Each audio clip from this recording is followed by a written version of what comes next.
My son texted me, "Mom, you don't need to come. My in-laws don't want you there." I had already picked out my dress, laid the expensive gift on the bed, and prepared for the party that I was paying for. "My in-laws don't want you there." I read the message once, then twice, then 3 times. The words didn't change. I called my son, but the call was declined. I called Mrs. Lucia, my daughter-in-law's mother, but her number was blocked. My breathing grew heavy. My hands trembled. When I lifted my head and looked in the mirror, I no longer saw the obedient woman named Barbara I once was. I was no longer the desperate mother seeking approval. Staring back at me was a businesswoman who had built an entire empire on her own. A woman who had never lost a deal. In that empty room, something inside me didn't break. It awakened. Only one thought crossed my mind. If they shut me out the door, I'll pull the floor right out from under them. I rubbed my temples and stared at the laptop screen. The balance had just dropped by a massive amount. The final payment for the luxury house in that upscale neighborhood. That house wasn't for me. It was for Lucia and Anthony, my daughter-in-law, Lissa's parents. I sighed, closed the laptop, and leaned back in my office chair. As the head of a high-end home furnishings and decor company, I was used to making million-dollar decisions. But this one was different. The bitterness stayed in my chest. Everything had started 3 months earlier. My son Raphael had come to me, his eyes pleading. Raphael was a good man, but far too obedient to his wife and her family.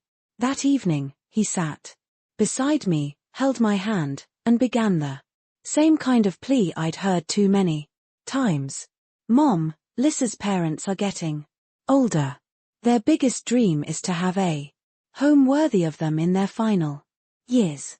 I stayed silent. Worthy? What a vague word. They already had a nice house, but for them, nothing was ever enough. Lucia and Anthony never liked me.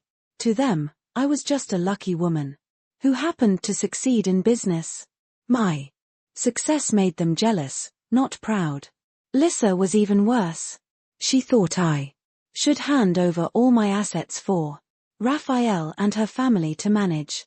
Of course, I refused. I had worked my whole life for what I built, and I only spent money on things that made sense.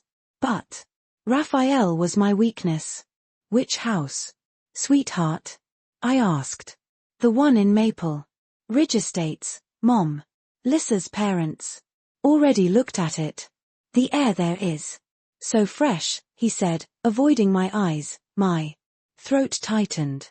Maple Ridge Estates was one of the most expensive neighborhoods in the region. I knew what it meant. Not just a house, but a miniature mansion. "Son, this is unreasonable. We're in the middle of expanding the business." I tried to reason.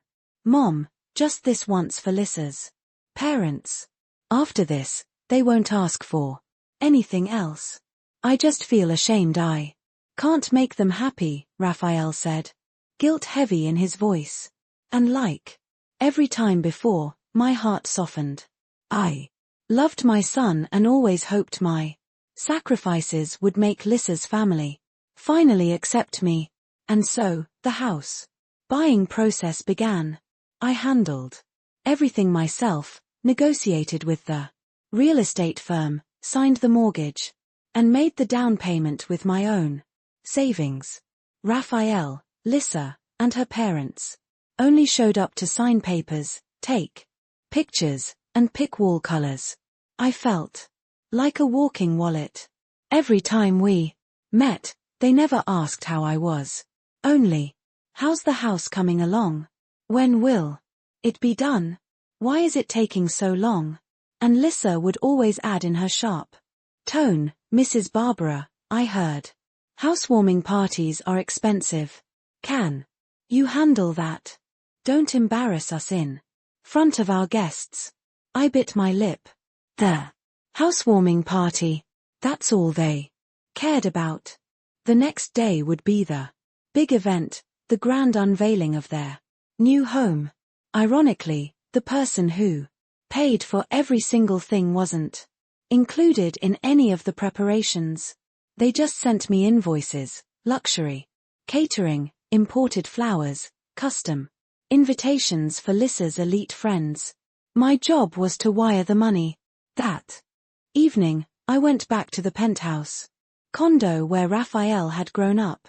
Lissa moved in after the wedding. I found Raphael, Lissa, and Mrs. Lucia laughing in the living room, picking fabrics for the party staff's uniforms, people I didn't even know. Oh, Mrs. Barbara. You're back, Lissa said with fake sweetness. Lucia glanced up briefly, then went back to the fabric samples. Everything okay? I asked softly. Perfect, Mom. Tomorrow will be the most elegant party ever, Raphael said, his voice filled with excitement. Good, I replied quietly. I finished the final payment for the house today. Everything settled. I waited for a simple, thank you. No one smiled. Lucia just nodded curtly. Well, it was your responsibility anyway, she said coldly, turning back to Raphael. I think gold looks more sophisticated than silver. Yes, Lissa added, our guests will be so impressed. Mrs. Barbara, you need to make it look proper. After all, it's for your son's happiness. Their words cut like a blade. Responsibility. That's what my millions had become, an obligation. Raphael saw my face and tried to smooth things over. You must be tired, Mom. Go rest. That was his polite way of pushing me out of the conversation. I nodded and went to my room. I sat on the bed wondering what I was still hoping for. Why did I keep trying to buy acceptance from people who clearly despised me? I left the door slightly open as I changed clothes, needing a bit of air. Then I heard Raphael's voice on the phone. Lucia must have left and he was talking to Anthony, her husband. Lissa was beside him. Yes, Dad. Everything's set. Mom transferred the money, Raphael said. I could faintly hear an honest voice on the other end. Then Raphael laughed. Yes, Dad. Don't worry. Our plan is safe. Lissa's voice followed. Are you sure she doesn't suspect anything? Absolutely. Your mom's too naive. She believes everything you say. My heart froze. Our plan is safe. Your mom's too naive. Raphael continued. Good. After the party, you know what to do, right? My blood ran cold. The unease I had ignored for months surged through me. I wanted to believe I'd misheard, that I was imagining things. But Raphael's low, secretive tone chilled my skin. What plan? What was Anthony supposed to do after the party? The next evening, the housewarming celebration took place. I woke up with my thoughts spinning. That sentence, you know what to do after, echoed in my mind. I wanted to ask Raphael, but he left early.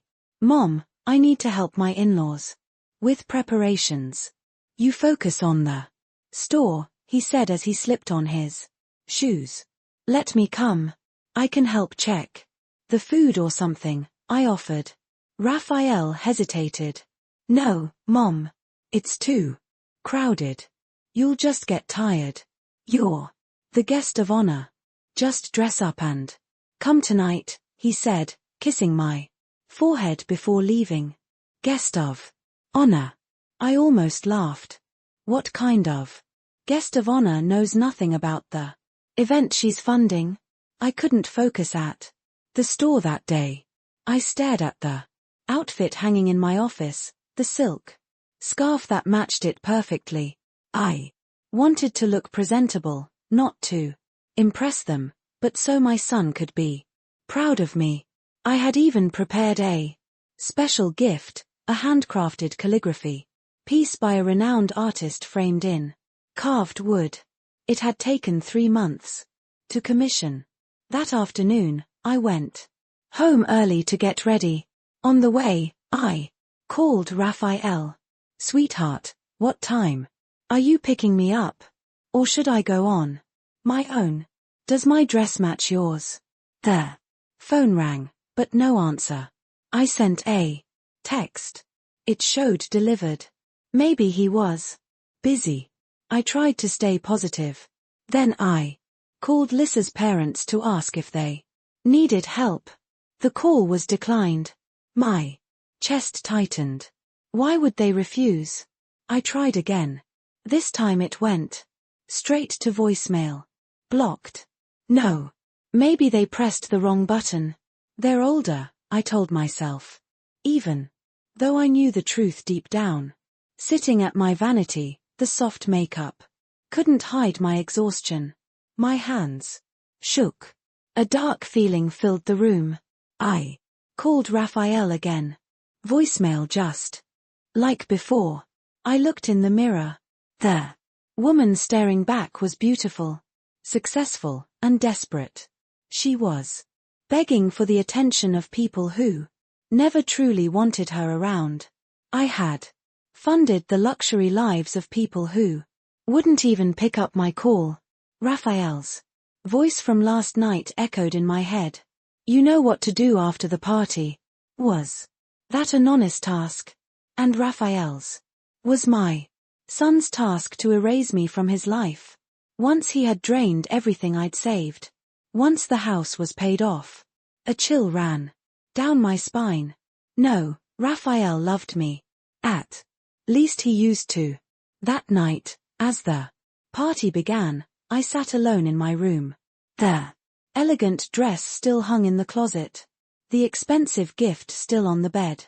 I felt foolish dressed up for a celebration I paid for. Not even sure I was welcome. I took a deep breath. I needed to end this uncertainty. I needed the truth. I opened my phone and typed. Slowly, carefully as my heart splintered. With each word. Sweetheart, I'm ready. What time are you picking me up? I hit send. A moment later, the status changed to delivered. I stared at the screen, waiting for it to switch to read. 1 minute passed, then 5. The phone felt heavy in my hand. I knew that whatever came next would change everything. The room was silent, only the faint ticking of the clock outside. Under the desk lamp, my message looked pitiful. Then the status changed to read. Raphael had seen it. The phone was in his hand, but he chose not to reply. My anticipation turned to a freezing dread. I could hear every tick of the clock pounding in my chest. Then the phone buzzed. My heart jumped. I unlocked the screen with trembling fingers. A new message from Raphael. Just one short sentence, but enough to shatter every ounce of faith, sacrifice, and pride left in me. Mom, you don't need to come tonight. My in-laws don't want you there. My hands went numb. The shock faded, leaving a deep, crushing ache in my chest, as if someone were squeezing my heart. My in-laws don't want you there. Not sorry.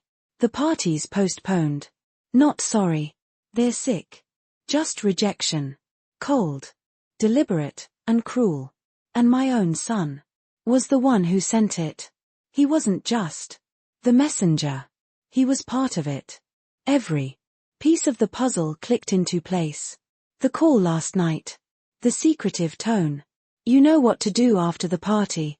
So that was Raphael's task to cut me off.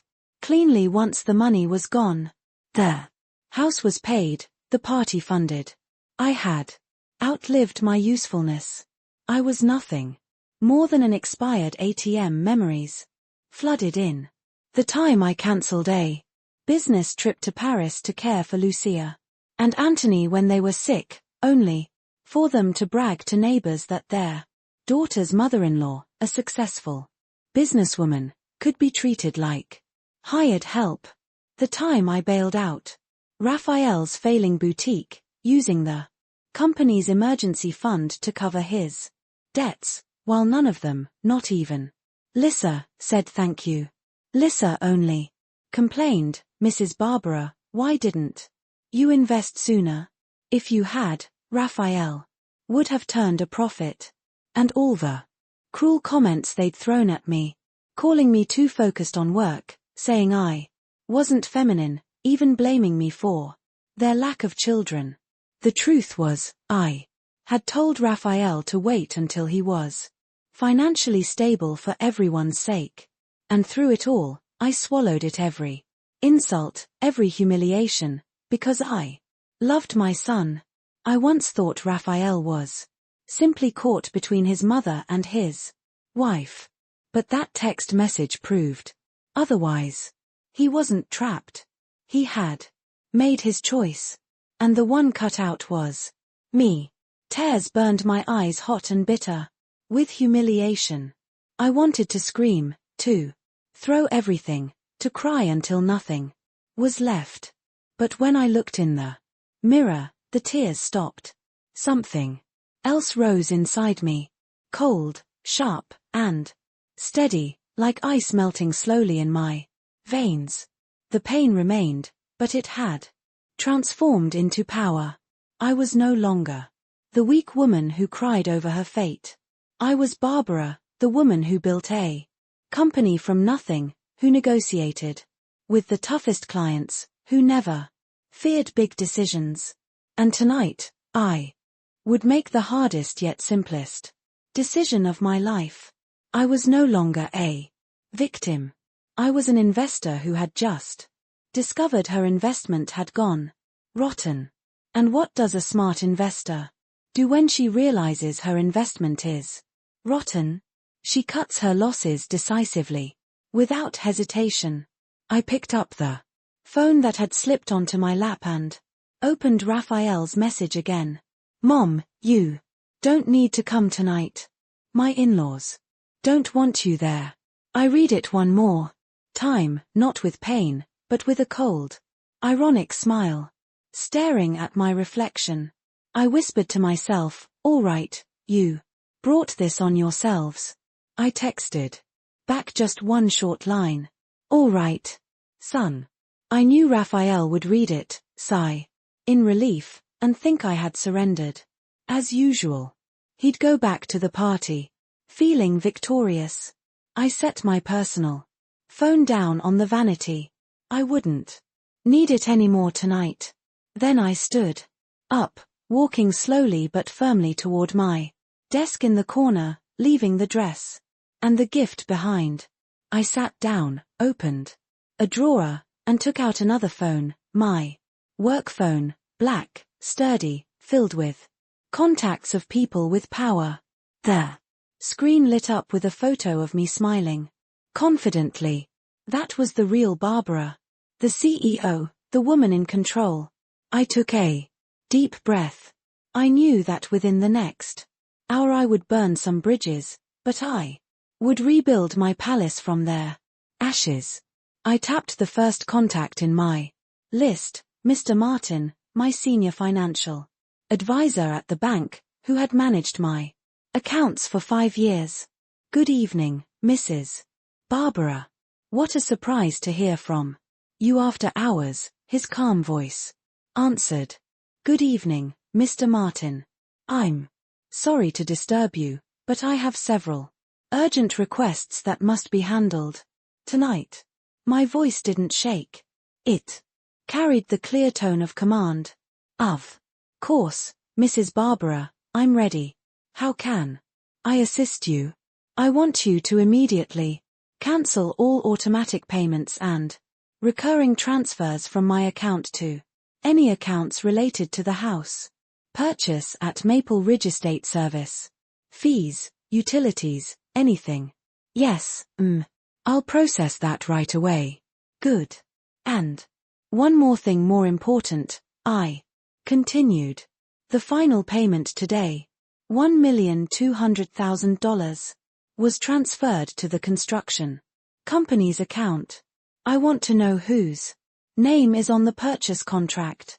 Martin typed for a moment, then replied, the contract is under Mrs. Lucia Turner's name with you, Mrs. Barbara, listed as guarantor and primary pair. The entire sum came from your account. Excellent, I said quietly. Now, contact the bank's legal department. I want that transaction frozen. Immediately. Review the file for any lawful basis, fraud, coercion, or undue influence. And if the evidence supports it, initiate an emergency hold on the transfer. I heard Martin's breath catch. Mrs. Barbara, this could be complicated. The money has already been sent and the contract completed. I know. I cut him off. I don't pay you to handle easy things. I'm a priority client and tonight my priority is to make this transaction a legal problem. I won't sign any transfer of ownership documents. Understood. Yes, I'll notify the legal team immediately. Good. And finally, all supplemental credit cards linked to my main account under the name Raphael, cancel them. Permanently. Not temporarily. Permanently. Cut them off now. That I can do immediately. All of Mr. Raphael's cards will be deactivated. Good. Email me confirmation within 1 hour. I hung up and moved on. My next call was to Mr. Stevens, the senior sales director at Maple Ridge Estates, who had worked with me throughout the house purchase. Good evening, Mr. Stevens. This is Barbara, the buyer of property. A 12.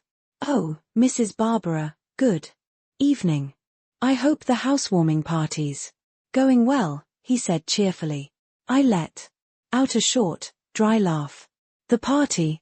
How interesting, Mr. Stevens, I said calmly. Voice like ice.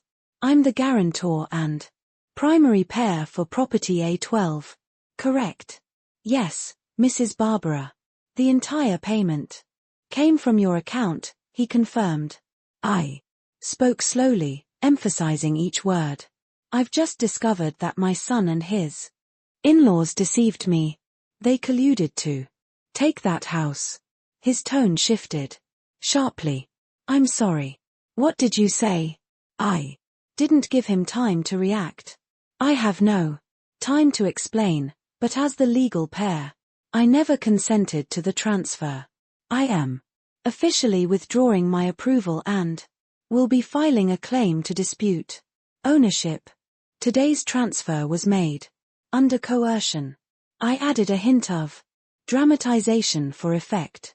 But Mrs. Barbara, he stammered. The payment has gone through and the party is underway. Exactly. I replied firmly. Send your team there right now. Stop the event. Seal the property. It's under legal dispute. If your company hands over the keys to Mrs. Lucia, I will sue Maple Ridge Estates as a co-conspirator in fraud. He went silent for a few seconds, then lowered his voice. All right. I'll dispatch our legal and security team immediately. Well, freeze all documentation for A12. I knew that for him, a multimillion-dollar client threatening litigation was a nightmare. The first two moves were done, the bank and the developer. Now, for the third, I called my company's managing director. Good evening, Mr. Parker. Prepare the termination documents revoking executive privileges for Mr. Raphael Hayes. The white SUV with license plate LMP 478 belongs to the company. Correct. Yes. Mrs. Barbara. That's the one issued to your son, he said, surprised. Not anymore. At 6 a.m. tomorrow, have it repossessed wherever it is. Also, freeze his payroll account. Raphael no longer works for my company. The title, marketing director, had been nothing but a gift from me. His real job, none at all. Understood, Mrs. Barbara, Mr. Parker replied, his tone suddenly serious. I set the work phone down. 3 calls. In less than an hour, I had dismantled the foundation of the luxury life Raphael and Lissa's family were about to enjoy. I stood, took off my house clothes, and lost all interest in the evening gown. I went into the bathroom, ran warm water into the tub, and dropped in a lavender bath bomb. My mind needed stillness. As I soaked in the fragrant warmth, my personal phone began buzzing non-stop on the vanity. The screen lit up, Raphael calling. I stared at it, let it ring, then stop. Moments later, it rang again. Lucia declined. Then Raphael again. The phone vibrated furiously against the glass surface, the noise sharp in the quiet room. One call after another, desperate, angry, frantic. I closed my eyes, rested my head on the edge of the tub, and smiled faintly. I didn't touch the phone, let them panic. This was only the beginning. The scent of lavender filled the air as I exhaled. In peace. Tonight, I would sleep better than ever. At that same moment, at Lissa's parents' new house, the party was in full swing. Crystal chandeliers cast shimmering light over polished marble floors. White and pink lilies filled the air with their soft perfume. Classical music played as champagne glasses clinked, and laughter echoed through the grand living room. Lucia, the hostess, and Lissa's mother, was the center of attention. She wore a sparkling sequin gown and an elaborate shawl, her face glowing under heavy makeup. Around her stood her wealthy friends, the ones she called her jewelry club. Lucia, is this a house or a palace? One woman gasped. It's stunning. Oh, it's nothing, Lucia said, pretending modesty while flashing her new diamond ring. It's all thanks to Raphael. He knows how to make his in-laws happy. Raphael's the perfect son-in-law. Lissa's so lucky. Another woman chimed in. At the mention of my name, Lucia's smile stiffened before she recovered her composure. Oh, Barbara. She works so hard, she said, as if hard work were something shameful. But of course, Raphael's the one guiding her. Without him, Barbara would be nothing. Raphael stood nearby, smiling proudly. He felt like a champion, the perfect husband, the golden son-in-law who made everyone happy. Lissa moved through the crowd, basking in fake compliments, proudly showing off the house she called our family's estate. Raphael glanced at his watch. Nearly an hour had passed since my last message. All right, son. It comforted him. Mom was obedient again. He thought he controlled everything, his mother and his in-laws. Just then, the event manager, Mr. Roberts, approached with a nervous expression, holding a tablet. Excuse me, Mr. Raphael, but the remaining 50% of the event payment needs to be processed tonight. Of course, Raphael said smoothly, pulling out his platinum card, one of the supplementary cards I'd issued him with no limit. Mr. Roberts swiped it, waited a few seconds, then frowned. I'm sorry, sir. The transaction was declined. Raphael chuckled awkwardly. Must be a network issue. Try again. Mr. Roberts tried. Again. Same result. Declined. The system says transaction not permitted. Murmurs spread through the guests. Raphael's face flushed. I have another card. He said, trying to stay calm. He pulled out a black metal card, another supplementary card from my account. Mr. Roberts tried again. Declined. Sir, this card's been deactivated. Deactivated? That's impossible, Raphael nearly shouted. The whispers grew louder. Lisa hurried over. Raphael, what's going on? Mr. Roberts spoke plainly. The total bill is $110,000. If it isn't settled immediately, we'll have to suspend service. Suspend service? What does that mean? Raphael barked. It means we'll stop serving drinks, stop the kitchen. If payment isn't made within 30 minutes, we'll begin clearing the setup. Are you insane? Raphael's voice rose, panic taking over. Lucia noticed the tension and came over. Raphael, what's happening? Why does Mr. Roberts look upset? His cards were declined. Mr. Roberts said bluntly. The party hasn't been paid for. Lucia's eyes widened. What? Raphael, why isn't it paid? Larissa, don't you have another card? I thought Raphael handled it. Lissa stammered. Right then, chaos deepened. The music stopped abruptly. Guests turned toward the main entrance. 3 men in black suits walked in. They weren't guests. The man in the middle was Mr. Stevens. His voice carried through the room. Apologies for the interruption. I'm Stevens, sales manager at Maple Ridge Estates. I'm looking for Mrs. Lucia Turner and Mr. Raphael Hayes. All eyes turned to them. What's going on, Mr. Stevens? Raphael asked, voice shaking. There's a serious administrative issue, he said. We just received notice from the bank and our legal team. The primary pair and guarantor for property A12, Mrs. Barbara Hayes, has withdrawn her consent for the transaction.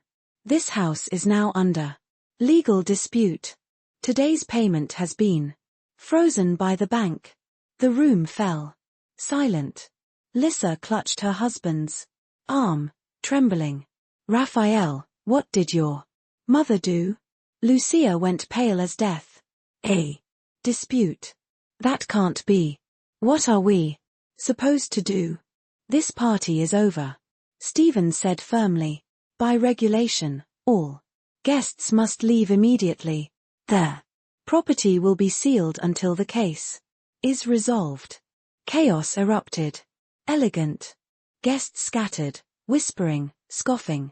The glamorous evening collapsed in an instant. Raphael shouted, grabbing his phone to call me. It rang. No answer. Again. No answer. Mom, pick up, he yelled. Lucia snatched the phone. Let me try. She'll answer me. She called. Declined again. Voicemail. Lissa tried. 2, voice shaking. Mrs. Barbara, please. Pick up. In my peaceful bathroom, surrounded by lavender-scented steam, my phone kept lighting up on the vanity. Raphael, then Lucia, then Lissa, then Raphael again. The ring tone echoed through the quiet, desperate, insistent. I rested my head on the edge of the tub and smiled. Meanwhile, in the house now, under legal dispute, chaos reigned. The elite guests who had flattered Lucia minutes ago now rushed out in panic, eager to distance themselves from the chaos. Their once glowing faces twisted into a mix of shock, pity, and cruel delight. My God, how humiliating to have the place sealed like that. one woman whispered as she hurried to the parking lot. I knew it. How could she afford such a house? It must have been her daughter's mother-in-law footing the bill, and now she's furious and pulled the plug. Serves them right. I have to snap a photo of this place being shut down. Another replied, rushing to take out her phone. Lucia stood frozen on the marble porch, the same place that just minutes earlier had been her stage of triumph. Her whole body trembled, not from the cold, but from fury and humiliation. The glamorous gown she wore now looked like a costume. Thick makeup streamed down her face with cold sweat. Raphael, why isn't she answering?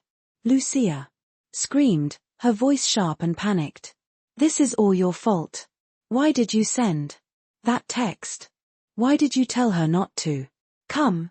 She glared at Raphael as he kept dialing. Those careless words shouted in front of everyone, including the legal team and catering staff, were the final blow. Mr. Stevens, the representative from Maple Ridge Estates, raised an eyebrow. So, it's true. You deliberately barred the primary pair from attending the very event she financed. That strengthens Mrs. Barbara's legal case. Mind your own business. Lucia shrieked. Then turned to Raphael. Keep calling. Tell her to come fix this. Tell them. It's a misunderstanding. I tried. She's not answering. Raphael stammered, his face burning with shame and fear. Lissa sobbed, clutching his arm. Raphael, do something. Call again. Beg if you have to. While they argued, Mr. Roberts, the event manager, gestured to his staff. Pack up. The command was short but firm. The waiters, who once smiled politely, moved even faster, now collecting trays, stacking dirty plates. Skewered lamb, lobster, roasted salmon, still untouched, were covered and wheeled away. Bartenders unplugged espresso machines and gathered every bottle of wine and syrup. They worked swiftly and efficiently, packing everything according to the contract. Hey, what are you doing? Lucia screamed. That food's been paid for. Sorry, no, Mr. Roberts replied with mocking politeness. Payment was declined, which means under contract. Everything belongs to us, including the leftovers. Some servers even rolled up the tablecloths, leaving bare wooden tables exposed like stripped bones. In moments, the luxurious celebration became a scene of ruin. Lucia stood motionless, staring at her dismantled grandeur. Lissa collapsed into a chair, covering her face and sobbing. Oh God, what do we do now? This is a nightmare. As the catering team exited, the construction company's team entered. Mr. Stevens pulled out a roll of bright yellow tape. Mr. Raphael. Miss Lucia, Miss Lissa, he announced. Clearly. I'm sorry, but you must vacate the property until this matter is resolved. The house is now under bank supervision. Please collect only essential personal belongings. You have 5 minutes. But they had nothing left to take except their shattered pride. Dressed in their formal attire, the 3 of them trudged down the marble steps. Behind them, security guards sealed the front door with a large notice. Property under legal dispute. Another worker locked the iron gate with a new padlock. Now Lucia, Raphael, and Lissa stood on the curb outside the dream house. The garden lights still glowed, illuminating their pale, stunned faces. Cars sped past without slowing. This is a dream, isn't it, Raphael? Lucia stammered before sinking to the sidewalk, her expensive gown collecting dust. Raphael said nothing, eyes fixed on his phone screen. Dozens of missed calls, dozens of messages, all marked with 2 grey check marks. He typed furiously. Mom, please pick up. This has gotten out of hand. Lissa's parents are panicking. What are you doing? Have you lost your mind? Mom, answer me. Message after message, no reply. Anger, fear, and despair tangled together. Lissa sat beside him, trembling and crying. Mom, what do we do now? In my apartment, I stepped out of the bathroom wearing a soft cotton pajama set, my hair wrapped in a towel. I picked up my still vibrating phone and scrolled through Raphael's frantic messages, anger, panic, desperation. I read them calmly, then typed slowly. What's wrong, son? Didn't Lissa's parents say they didn't want me to come? I hit send. Delivered. Appeared. On the cold sidewalk in front of the sealed house, Raphael's phone buzzed. All 3 of them leaned in, clinging to a final shred of hope. They read together, what's wrong, son? Didn't Lissa's parents say they didn't want me to come? Silence fell. At that moment, they understood this wasn't a bank glitch or a misunderstanding. It was deliberate, calculated revenge. I knew everything. I had prepared for this. Raphael's face shifted from fear to horror. Lucia turned as white as marble, eyes wide with pure panic.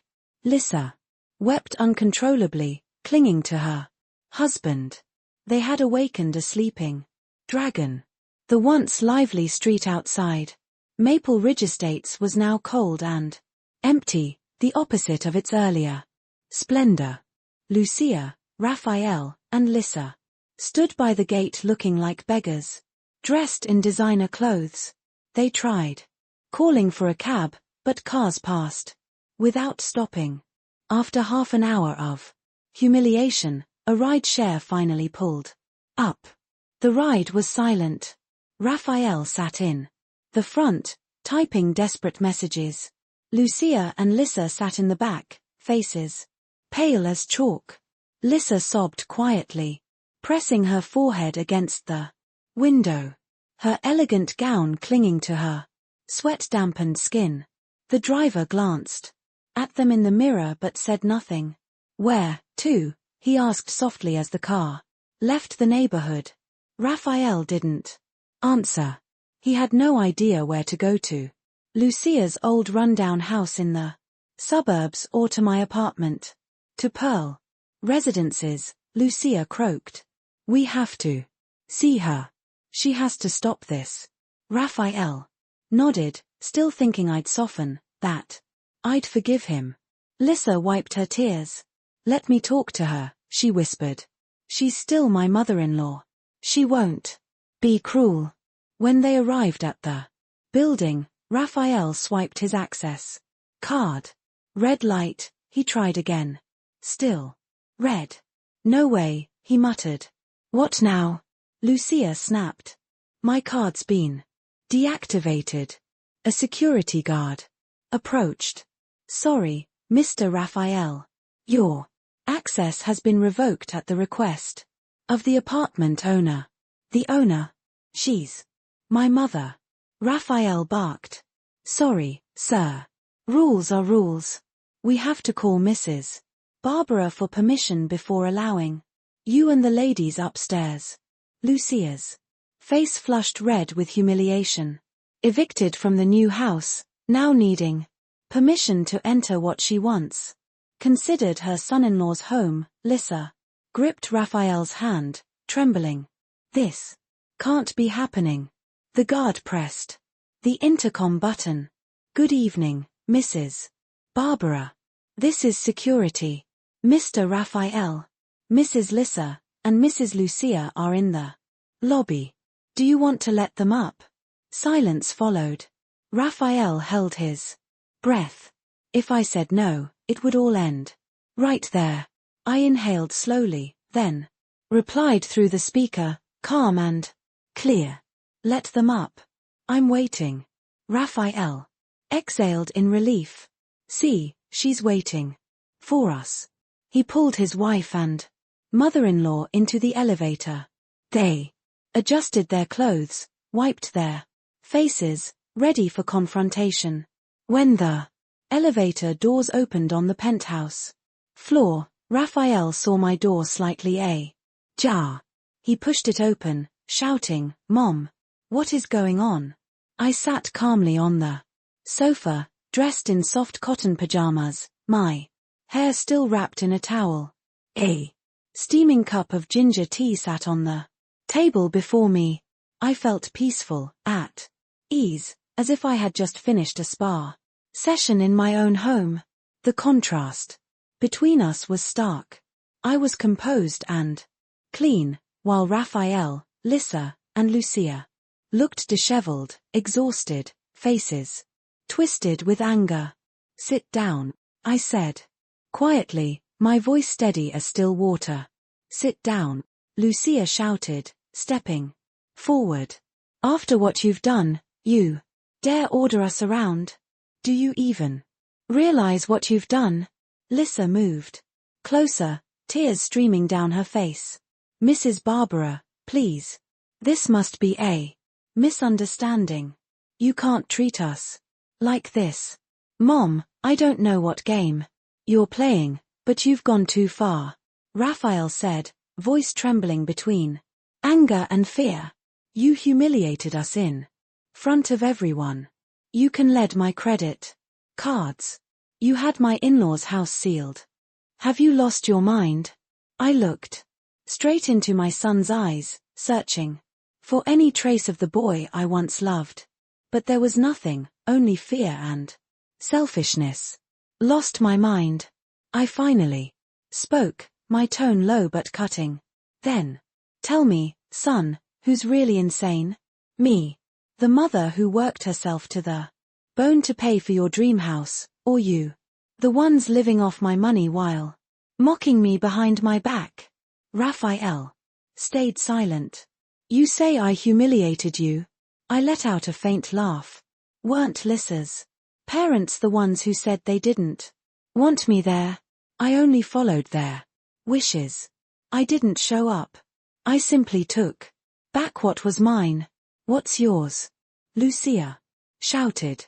"Nothing here belongs to you. It's all thanks to Raphael, my son-in-law. Without him, you're nothing. His property is yours." I stared at her, the smile fading, my voice now cold and precise. "Let's talk facts, Mrs. Lucia. I built my company 6 years before Raphael was even born. I bought this apartment outright, long before your daughter married my son. The cars in the garage are registered under my business, and that luxury house you brag about 100% paid with my money. So, tell me, where exactly is your son-in-law's contribution?" Lucia's mouth fell open. She couldn't speak. Lissa collapsed to her knees, crying, "Mrs. Barbara, please, forgive us. You've always been like a mother to me." "Mom, stop," Raphael said, his tone softening, pleading now. "I know I was wrong. I'm sorry about the message. Lissa's parents pressured me. You know how they are, but you didn't have to take it this far. Call the bank. Call the developers. Tell them it was all a mistake. We can fix this." I looked at him and said firmly, "There's nothing to fix. That message wasn't a mistake. It was the truth. A truth that finally opened my eyes." I stood walking toward the door where 3 large suitcases and 2 travel bags sat. Raphael recognized them immediately. "It's done," I said. "I'm ending this show. I'm no longer your wallet." I nudged the suitcases toward them. "These are your things. Everything I allow you to take. Clothes, watches, shoes, Lissa's jewelry." Raphael stared at me. "Mom, are you kicking us out?" Lissa clutched the luggage, sobbing. Mrs. Barbara, please don't do this. I shook my head. Not kicking you out, just sending you back to where you belong. This is my apartment bought with my own hard work. I don't want to share my air with people who plotted against me. Liar. Lucia screamed. We used your money. You're the one who banned yourself from the party you paid for. If that's not fraud, what is? I pointed at the door. Leave all three of you. Mom. Please. Raphael begged, grabbing my hand. I pulled away as if burned. Don't touch me. My voice rose for the first time. Your car will be repossessed at 6 a.m. Your credit cards are cancelled. Tomorrow, my lawyer will deliver the documents, severing our family ties. No, Mom, you can't. Raphael's voice cracked. Lissa dropped to the floor, clutching my legs, sobbing. Mrs. Barbara, please, well, change. Well, better. I gave a cold smile. You can stay in your new house. Oh, wait. It's still sealed. I opened the door and pointed outward. Go. Lucia looked at her silent son and crying daughter, then lunged at me. I caught her wrist and squeezed hard. Don't ever touch me in my own home, I said quietly, teeth clenched. Leave or I'll call security. My glare stopped her. Cold. Raphael trembled as he dragged the suitcases. Lissa stood, still shaking. Her eyes red and swollen. They looked at me one last time, hoping for mercy, but all they saw was steel in my eyes. They stepped out. Good night, Raphael. Good night, Lissa. Good night, Mrs. Lucia, I said, then closed the door and locked both bolts. The metallic clicks echoed. In the hallway. They stood outside in the bright corridor, surrounded by their luggage. They had nowhere they were willing to go and no way to pay for a hotel. Raphael slammed his hand against the wall, shouting, Mom, open the door. We can talk. Lissa sank to the floor, hugging her suitcase, sobbing uncontrollably. Inside, silence. That night dragged on in silence with their suitcases lined up like witnesses. Returning to Lucia's old suburban house was humiliating, but it was their only choice. A hotel with what card? Every account was frozen. The small cash in Raphael's wallet barely covered the taxi fare. They reached the old house after midnight. It had been empty for weeks, stale and coated in dust. Still wearing her evening gown, Lucia shouted, This is all your fault, Raphael. If you'd acted like a man, instead of depending on her money, she poured her fury onto her son-in-law, forgetting she was the greediest of all. You forced me to send that message. Raphael yelled back. You said you couldn't stand seeing her at the party. Lissa sat curled in a corner, hugging her knees, crying. Stop it. Fighting won't change anything. Their argument echoed through the dusty room, surrounded by expensive suitcases that now looked ridiculous. Finally, they each retreated to cramped rooms, drowning in bitterness and guilt. The next morning, reality hit harder. Raphael woke to the sound of a ringing phone. Not a call, but his alarm. 6 a.m. He jumped up, remembering the car. He ran outside to see his white SUV parked by the curb. Two large men stood beside a tow truck. Mr. Raphael Hayes, we're from the company's asset recovery department. Mrs. Barbara requested that we repossess this vehicle, one of the men said, handing over official papers. Raphael froze, then helplessly handed them the keys. The car that had once been his pride was hooked onto the tow truck and taken away. He had nothing left. Lissa came outside and the moment she saw it, she burst into tears. But the blows didn't stop there. Near noon, as the three of them sat in the kitchen, eating a bland breakfast of watered-down oatmeal, a delivery man knocked on the door. "Excuse me, I have mail for Mr. Raphael Hayes and Mrs. Lucia Turner." Raphael lazily got up to take the two thick brown envelopes, one for him, one for his mother-in-law. Lucia tore hers open first, her eyes widening. "Maple Ridge Estates," she read aloud, then fell silent. It was an official notice. Due to the legal dispute filed by the primary pair, Barbara Hayes, the purchase contract had been voided. The property was being repossessed by the developer. The large deposit had been forfeited to cover breach penalties and damages from the cancelled event. "The house. My house," Lucia whispered, her knees buckling as she grabbed the door frame to keep from collapsing. Raphael didn't hear her. He was tearing open his own envelope. The letterhead of a major law firm made his stomach twist.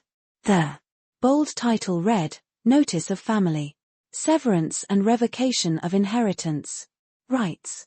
He read each page with trembling hands. It wasn't emotional.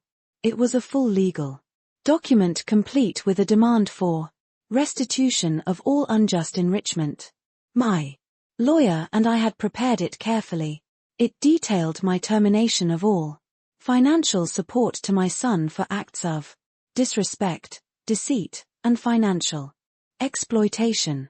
The appendix ran dozens of pages containing bank statements showing millions of dollars transferred from my accounts to Raphael's, proof of house payments, invoices for parties, and documents proving my ownership of the apartment and company assets long before Raphael was an adult. The demand was clear. I declared a total separation of assets, making everything I owned untouchable. As for Raphael, who owned almost nothing, he could keep what little he had. But the final clause was the fatal blow. Every sum and privilege he had received from me would now be considered personal debt owed to my company. Raphael sank to the porch floor, his face pale as chalk. He understood I hadn't just cut him off. I had buried his financial future down to the roots. "Raphael, what does it say?" Lucia asked, her voice shaking as she saw her son-in-law's lifeless expression. Raphael said nothing, only handed her the letter. Lucia read it, not understanding all the legal terms, but the words revocation of inheritance and restitution demanded froze her blood. Lissa peeked over her mother's shoulder, tears welling again. Lucia's anger flared, but this time she knew rage wouldn't help. She needed a new strategy. Her voice lowered, her eyes narrowing in calculation. "No, she can't do this. She still loves Raphael. She's just angry. If she's angry, we'll make her calm down." "Angry? She destroyed us," Raphael snapped. "Then we'll make her soften," Lucia said. A wild idea flickered in her mind. "Well, apologize. I'll kneel to her if I must. I'll cry. She won't be able to stand seeing an old woman on her knees." Raphael looked at his mother-in-law and instantly understood. It wouldn't be a real apology, just another performance. But what choice did they have? Lissa wiped her tears. "I'll go, too. I'll beg. She's my mother-in-law. She'll feel pity." That afternoon, the three of them dressed modestly. Lucia deliberately left her hair messy and her scarf untied to look pitiful. They took a taxi to my company's headquarters. The building gleamed, modern, luxurious, spotless. The receptionist saw them enter and quickly stepped forward. "I'm sorry. May I ask who you're here to see?" Raphael said. "I want to see Mrs. Barbara. She's my mother."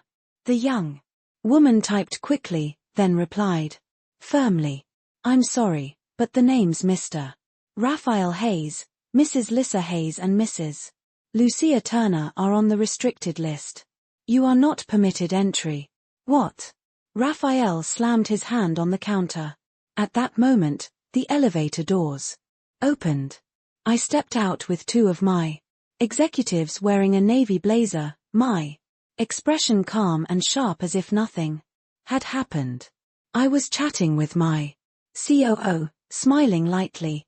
When Lucia saw me, she rushed forward and dropped to her knees. "Mrs. Barbara, please forgive me," she cried, clutching my legs. The lobby fell silent. People stopped and whispered.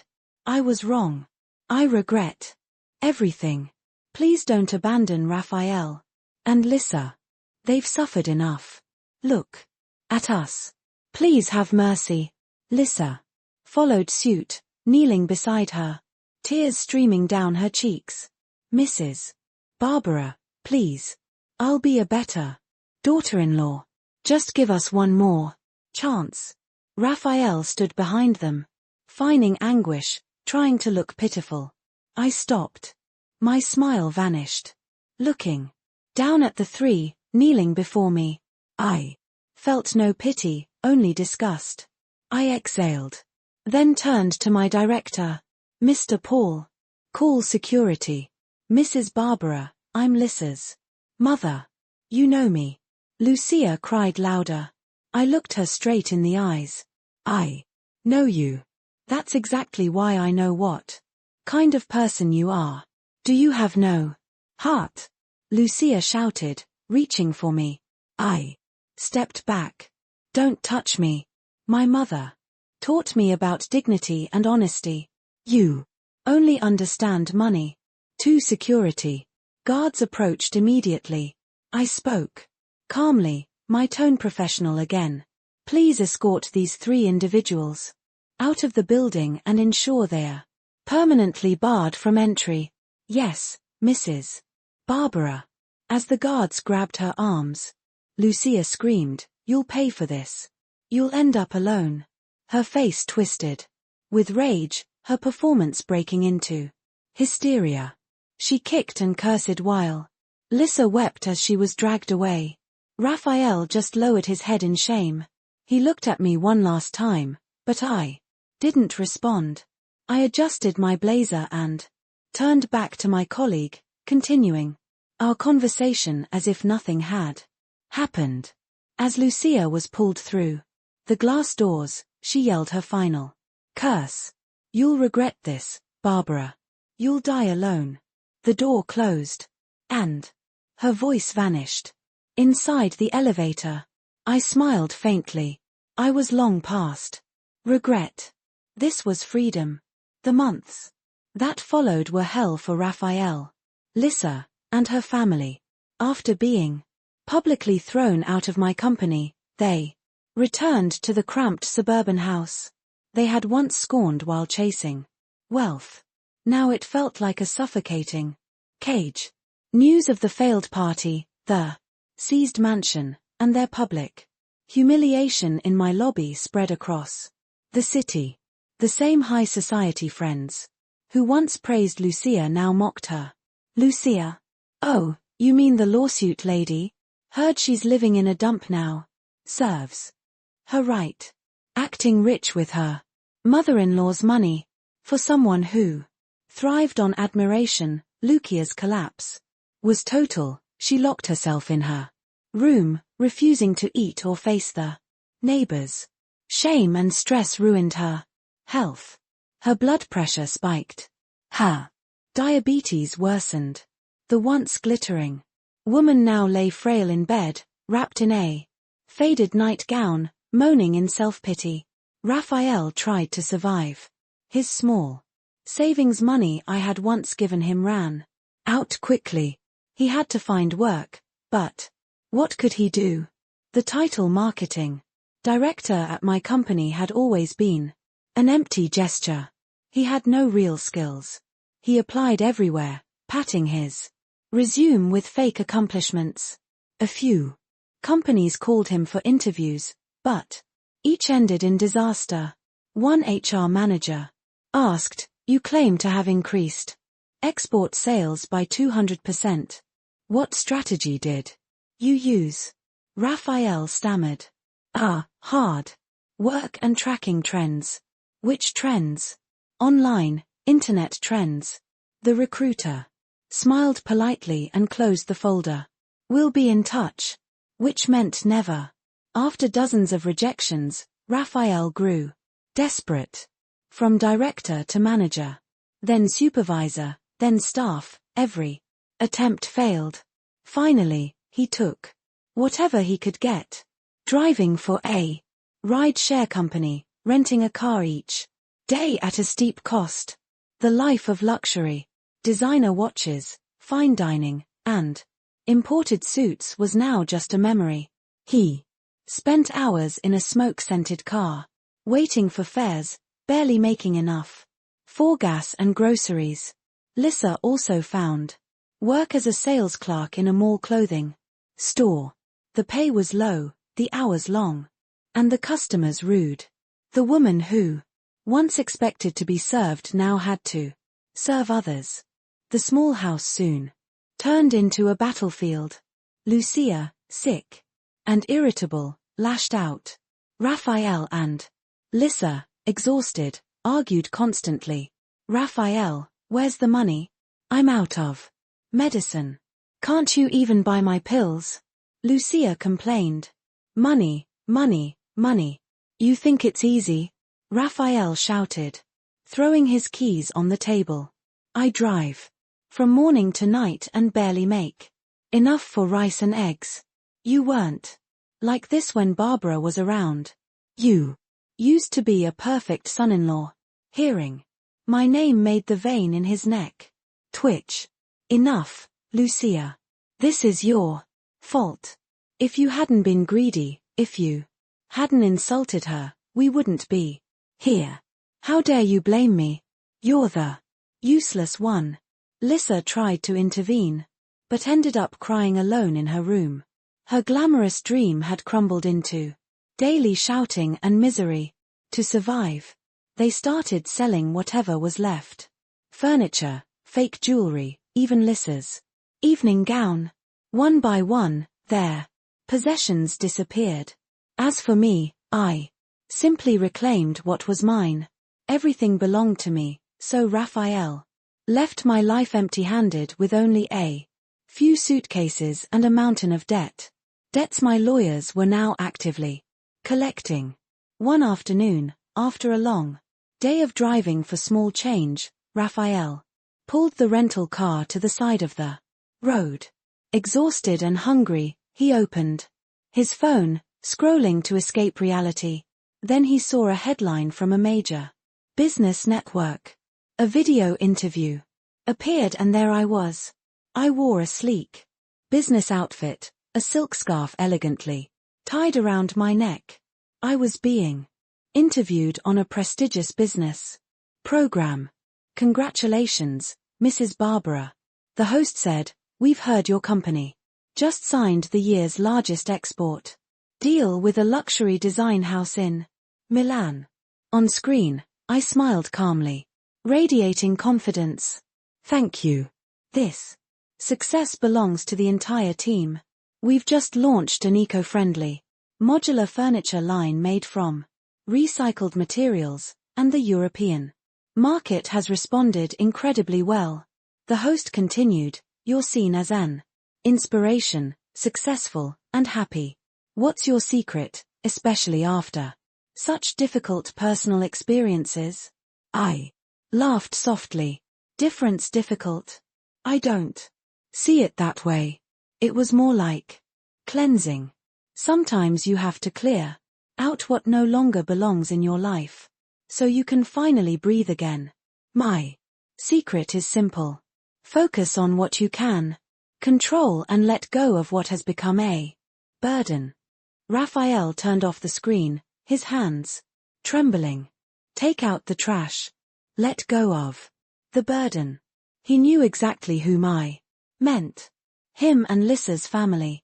He slammed his fist against the steering wheel, not out of anger toward me, but toward himself. He had once held a diamond in his hands, but threw it away, chasing an empty mansion. Now he had nothing. While I appeared on television, glowing under studio lights, Raphael, the man who once called himself a director, sat hungry and broken in a hot rental car. Karma at last had completed its circle. A year passed since that disastrous housewarming night. For Raphael, Larissa, and their family, it had been a year of suffering. For me, 365 days of freedom and rebirth. 6 months ago, the court ruled fully in my favor. The asset separation went smoothly. My ownership documents were indisputable. Raphael tried to fight for company rights, but only ended up humiliated. His lawyer couldn't prove a single real contribution, while my legal team easily demonstrated the millions he had siphoned from the company without working. He left the courtroom a completely defeated man. Now freed from the weight of that toxic relationship, I poured all my energy into two things: my work and my personal happiness. The results surpassed anything I had imagined. The eco-friendly modular furniture line, the very one Raphael had seen on his phone, exploded across international markets. I opened 2 additional factories and hired hundreds of workers. I didn't just recover. I soared higher than ever before. I remained a kind woman, but now I carried an unshakable confidence and strength within me. I no longer hesitated when making decisions, nor lived to please anyone else. I finally understood that my worth did not depend on anyone's approval, especially not that of my son, or the family who had once hurt me. To celebrate both my company's success and the day I reclaimed my freedom, I held a gratitude ceremony, not the kind of shallow, ostentatious party Lucia had always dreamed of, but a warm gathering at the orphanage I had quietly supported for years. During the time I was being exploited by their greed, it was that place that had given me real peace. The hall was decorated simply but beautifully. No imported flowers, no luxury catering, just balloons, sweet pastries, and boxes of hot, fragrant food. My guests of honor weren't from the upper class. They were the children from the orphanage, laughing and playing with the devoted caregivers. I wore a simple but elegant outfit, sat cross-legged on the floor with the kids, feeding them spoonfuls of food, smiling at their innocent chatter. There was no burden on my face anymore, only serenity. When I spoke, I said, "Today, I'm not standing here as a director, but as a woman who wants to thank life. This past year has taught me many things, especially about letting go. Sometimes the best thing we can do is release the past, release those who wounded our hearts, because only with empty hands can we receive new blessings." The ceremony ended with a prayer. I donated a large sum to renovate the entire orphanage. The administrators and children were moved to tears, offering me endless blessings. Meanwhile, across town, in front of an old building with a faded sign that read, "Com Community Kitchen, Loving Fridays," a long line of people waited, worn-out faces, tattered clothes. Among them were 3 familiar figures, Lucia, Raphael, and Lissa. They had truly fallen into poverty. After Raphael lost his ride-share job for failing to pay the car rental fees, and Lissa was fired for missing too many days. The family survived only on the neighbors' pity. Now they stood in line for free meals. Hurry up, Raphael. I'm starving, Lucia grumbled, her voice weak yet still sharp. Be patient. The line's long, Raphael replied flatly. Lissa kept her head down, silent, unable to meet anyone's eyes. The woman who once dreamed of grand parties now waited for a charity meal. This is all your fault. If you hadn't been so stupid, if you just kept quiet, things would be different. Lucia snapped. Enough. Raphael interrupted for the first time. His voice wasn't angry, just weary. Stop talking. It doesn't matter anymore. Just wait. Lucia stared at him, startled by that tone. Then she looked around the line, looked at Lissa, and understood. It was over. There was no one left to blame. This was the end of everything. As for me, after the ceremony ended, I took a walk through the orphanage garden, breathing in the soft evening breeze. My assistant approached. Mrs. Barbara, your car is ready. The interview with the International magazine is at 5 p.m. I nodded, glancing up at the sky painted in shades of gold and orange. A deep sense of peace filled me.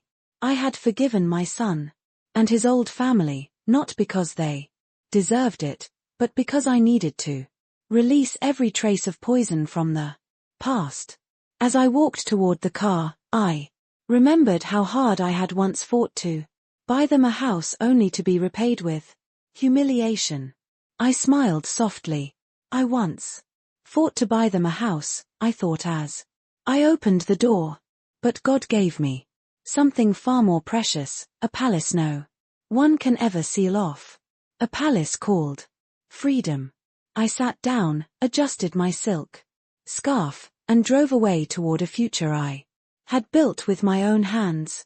If you've stayed with me until the end of this story, I'd love to hear your thoughts. Do you think I was right to cut my son and his family out of my life? If you were in my place, would you have done things differently? Share your thoughts below. And if this story made you reflect on boundaries, family, and self-respect, right, I choose freedom. So I'll know you walked with me until the very last moment of this journey.